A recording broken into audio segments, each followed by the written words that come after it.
Hi, I am Neelakshi तनीमा और आज हम जिस बारे में बात करने जा रहे हैं शायद वो आपका सबसे फेवरेट टॉपिक हो सकता है। जी हाँ, जो जिम में वर्कआउट कर रहे हैं ऑलरेडी या फिर वो लोग जो वर्कआउट करने जाने की सोच रहे हैं। सबसे ज़रूरी पार्ट क्या है उनके वर्कआउट का? कौन सी एक्सरसाइज करनी है?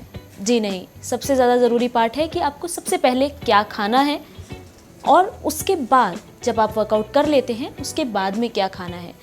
पहले खाने की वजह ये कि आप वर्कआउट के लिए तैयार हो सकें, जो आपकी बॉडी को प्रॉपर न्यूट्रिएंट्स चाहिए वो सब आपको मिल सकें। और उसके बाद वर्कआउट के बाद खाना क्यों इम्पॉर्टेंट है?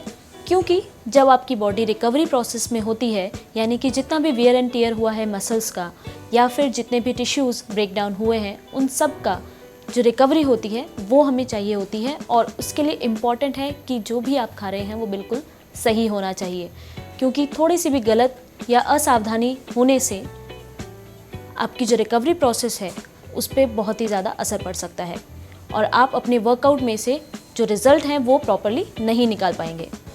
तो चलिए बात करते हैं कि वर्कआउट से पहले क्या खाना चाहिए। जी हाँ, वर्कआउट से पहले खाने के लिए सबसे पहले आपको ये ध्यान रखना पड़ेगा कि आपको कौन से टाइमिंग पे खाना चाहिए। Timing is very important.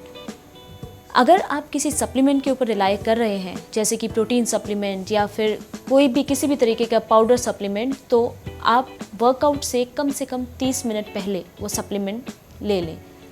लेकिन अगर आप किसी फूड स्टफ़ के ऊपर रिलाई करना चाहते हैं तो ज़रूरी है कि एटलीस्ट 1 घंटा पहले आप वो चीज़ खाएं। उसमें क्या होना चाहिए? Basically you should go for carbs and proteins both.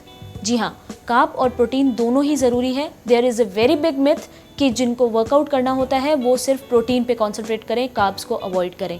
But ऐसा नहीं है, क्योंकि अगर आप सिर्फ प्रोटीन के ऊपर कॉन्सेंट्रेट करेंगे तो आपकी बॉडी को जो एनर्जी वर्कआउट करने के लिए चाहिए वो प्रोटीन से ले। इसकी वजह से कार्ब्स जो हैं, जो हमारा मेन फ्यूल सोर्स होते हैं, उनकी कमी हो जाती है, एनर्जी की कमी हो जाती है और आपका वर्कआउट आपको प्रॉपर जो रिज़ल्ट देना चाहिए वो नहीं दे पाता है। कार्ब और प्रोटीन का रेशो लगभग बराबर सा ही रहना चाहिए, लेकिन 0.25 ग्राम ऑफ पर pound of your body weight, जो आइडियल बॉडी वेट जिसके लिए आप प्लान कर रहे हैं, उसका होना चाहिए। उसके बाद अब बात करते हैं कि वर्कआउट के बाद क्या खाना चाहिए और कितनी देर बाद खाना चाहिए। क्या खाना चाहिए में फिर से वही बात करेंगे, कार्ब्स और प्रोटीन्स।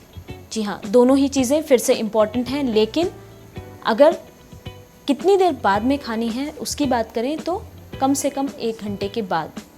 ऐसा नहीं होना चाहिए कि आप जिस टाइम वर्कआउट कर रहे हैं तुरंत बाहर आकर के आप कुछ ना कुछ खाना स्टार्ट कर देंगे। जी नहीं, ऐसा नहीं, बिकॉज़ बॉडी को रेस्ट के लिए, रिकवरी के लिए टाइम चाहिए होता है और उसके बाद में ही जो भी चीज़ आप उसे देंगे वो प्रॉपरली उसको डाइजेस्ट भी कर पाएगी और जो हमारा बॉडी टेम्परेचर है वो नॉर्मल पे आने के बाद में ही एक प्रोसेस नेक्स्ट स्टार्ट कर पाएगा।